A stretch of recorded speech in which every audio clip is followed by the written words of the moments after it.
Hello दोस्तों, आज का टॉपिक है महाभारत, जो कि टॉपिक है ancient civilisation of India. BA first year second semester का टॉपिक है। ये महत्वपूर्ण है इंटरमी एग्जामिनेशन के लिए। तो चलिए शुरू करते हैं। अगर आप चैनल पे नए हैं तो चैनल को जरूर सब्सक्राइब कर लीजिएगा। इसे हिंदी में देखेंगे। जो इंग्लिश में पेपर को लिखते हैं उनके लिए इंग्लिश काफ़ी महत्वपूर्ण रहेगा। तो चलिए शुरू करते हैं। महाभारत विश्व के सबसे बड़े महाकाव्यों में से एक है। इसकी रचना महर्षि वेद व्यास ने की। इसकी रचना महर्षि वेद व्यास ने की। यह एक काव्य ग्रंथ है। यह एक काव्य ग्रंथ है। इसे पंचम वेद भी कहा जाता है। यह प्रसिद्ध यूनानी ग्रंथों इंडियड और ओडिसी की तुलना में काफी बड़ा है। इंडियड और ओडिसी की तुलना में काफी बड़ा है। इसे पंचम वेद भी कहा जाता है। रचना के समय इसमें 8,800 श्लोक थे। रचना के समय इसमें 8,800 श्लोक थे, जिस कारण इसे जय संहिता भी कहा जाता है। जिस कारण इसे जय संहिता भी कहा जाता है।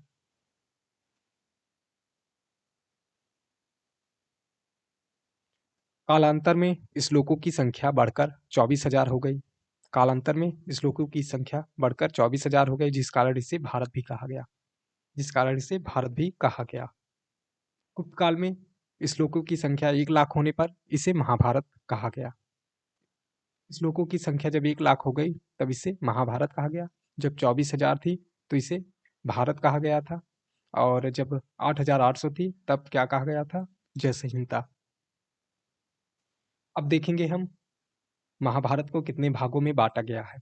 तो महाभारत को 18 भागों में बांटा गया है, जो कि हैं आदि, सभा, वन, विराट, उद्योग, भीष्म द्रोण, कर्ण, शाल्य, सौप्तिक, स्त्री, शांति, अनुशासन, अश्वमेध, आश्रमवासी, मौसल, महाप्रस्थानिक, महाप्रस्थानिक तथा स्वर्णरोहर।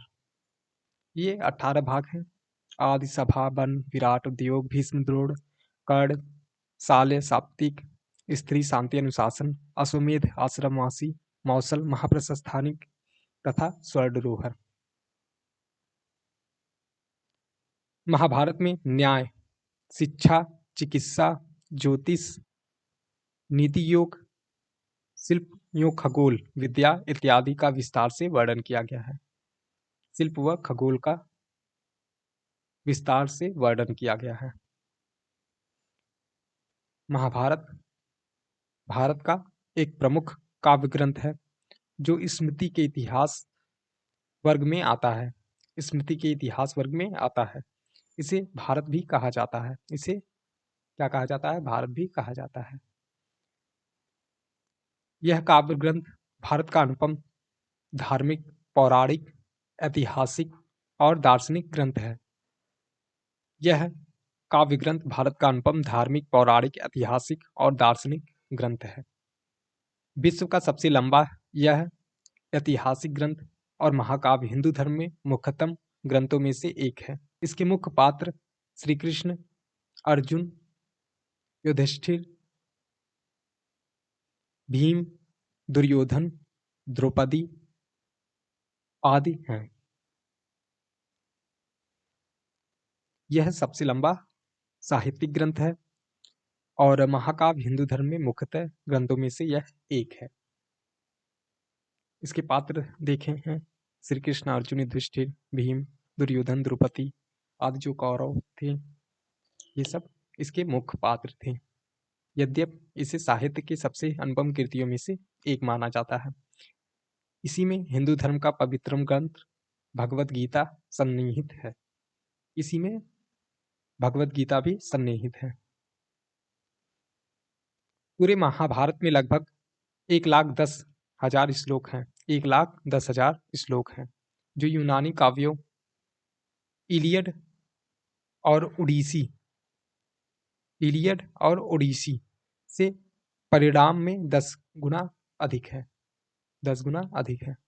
एक बार फिर से देख लेते हैं। महाभारत विश्व के सबसे बड़े महाकाव्यों में से एक है। इसकी रचना महर्षि वेद व्यास ने की। इसकी रचना किसने की? इसकी रचना महर्षि वेद व्यास ने की। यह एक काव्य ग्रंथ है। इसे पंचम वेद भी कहा जाता है और यह ग्रंथ जो है इलियड और ओडिसी की तुलना में काफ़ी बड़ा है। जब इसकी श्लोकों की संख्या 8,800 थी, तब इसे जय संहिता कहा जाता था और जब इसकी श्लोकों की संख्या 24,000 बढ़कर हो गई, तब इसे भारत कहा गया और गुप्त काल में जब श्लोकों की संख्या 1 लाख हो गई, तब इसे महाभारत कहा गया। इसे 18 भागों में डिवाइड किया गया है या बाँटा गया है।